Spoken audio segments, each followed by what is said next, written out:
getting ready to do this big video, I managed to complete this battle in just under a minute. In just over a minute. Seriously, just a couple point seconds away. But after having defeated Mr. Grizz, he seems to contemplate on his life changes. Oh man, look at him. I suppose this is it then. I guess he spends so much on his job, he doesn't want to pay. One of the most major highlights for Splatoon 2's imminent release is the grand festival for Splatoon 3. But unfortunately, as much as people thought it was the last Splatfest, it wasn't. In fact, we're now just getting seasonal ones, and I thought that they'd be reruns, but they aren't, actually. In fact, someone actually told me on Discord, shout out to, I forget their name, but still, shout out. Anyway, since the Grand Festival is not the last Splatfest, what will be? And will it be seasonal or not? Well, that's what I'm going to be finding out today, along with how it will affect Splatoon 4. Because if I'm correct, which chances are fat of that, then the final Splatfest could also have an effect for Splatoon's Grand Festival as well. So we could be getting two major Splatfests for Splatoon 4 that both have an impact on it somehow, being the Grand Festival, which passed one, and a true Final Fest, which will probably be amongst the 3 Pop Idol star members of Deep Cut. That way the 3 of them will be pitted against each other, like with Marie and Callie and Marina and Pearl. It'll be really exciting to see them. But before I get any more deeper into theorizing, please hit the like button, for I really appreciate it, and hit the subscribe button. Because I'm hoping to get 100 subscribers by the end of this year. Let's see how many likes we can get. I hope to see at least 3 coming. And hit the notification bell, because after this I'll just have 2 more subjects left. The first one being Pokemon, the second one being Smash Bros. So let's jump right into it. If we're going to be getting Switch 2 in 2025, then if it's going to be announced anywhere from January, February, up until March 31st, then we could be getting it in January. In this January. So how do we pinpoint the location of it actually going public besides it just being announced? Well, I decided to pinpoint the most logical date I could think of, being sometime in late summer. That would be as most logical as I can think of, and we could even get a Nintendo Direct for a second set of Switch 2 games coming for 2025's holiday sales going into 2026, but I'm getting way ahead of myself. But if my pinpoint calculations are correct, which they usually aren't, then if it is coming in late summer, then we could be getting the final Splatfest, the real final Splatfest, sometime in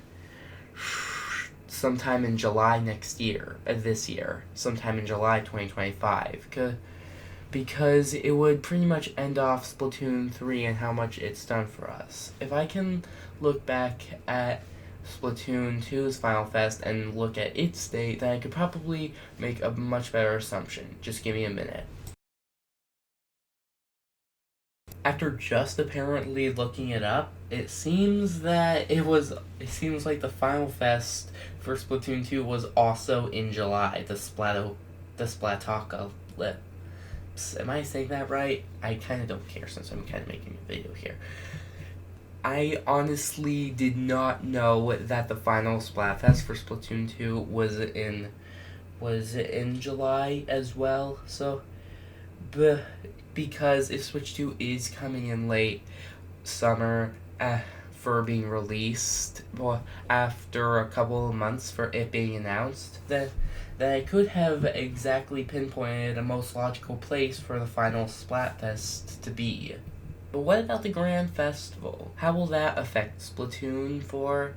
Well, the answer is this. I chose Team Past during the Grand Festival because I don't know my reason.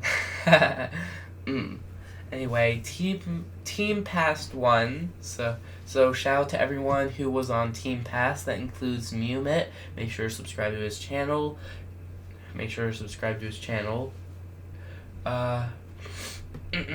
Anyway, Team Past won, and because Team Past won, that really gives Splatoon a little bit of an opening for us to look a little bit deeper into the lore of Splatoon.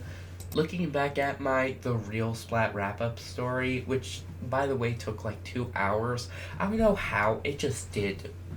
Apparently, humanity was wiped out by natural disasters getting bigger and bigger just as advanced technologies started a war around Earth, which when you think about it, I mean, I may be using a little bit of a Pokemon Sun and Moon reference here, but if a certain type of events happen, then somehow, I don't know how, but somehow it could trigger a reaction for something else to happen. So, which means that if things end up working the same way things did in the Splatoon games with advancing technologies ending in war, then we could actually end up going extinct as humans ourselves. I say Pokemon Sun and Moon reference because this sort of thing is actually talked about in one of the early episodes of the 3rd season of Pokemon Sun and Moon, Ultra Legends, that's it. So, Ash travels to this, like, parallel world and something that, so, there's that. This is all hypothetically speaking, of course, but being able to have, like, some sort of traditional festival more based for Splatoon would be pretty cool. I mean, think of it like an old-timey village. Like it's an old-timey village representing the olden times for the Inklings and Octolings long before the Squidbeak Splatoon had their big Great Octo War. So that would be so cool. It could almost, you know what, that actually reminds me of Pokemon Legends Arceus. Once again, another Pokemon reference. It reminds me of Pokemon Legends Arceus, where you're actually in the old traditional style of Sinnoh known as Hysuia, or I believe that's its name. And you're in these old traditional clothes in this old traditional town as well. So that would be so cool to reference, like an old-timey version of Splatoon Town and clothing before everything was, as the Inkling kids say, fresh. Although personally I'd like to see some type of Splatoon sort of wave of boss battles where you need to fight each member of the Splatoon, of the Squidbeak Splatoon in their own way. But I mean, that would be like so cool. I'd give you the full description, but that's not what I'm talking about here. But I've noticed something at the end of each Splatoon game. The Pop All-Stars actually questioned whether or not the Great Zapfish actually looks the way it does.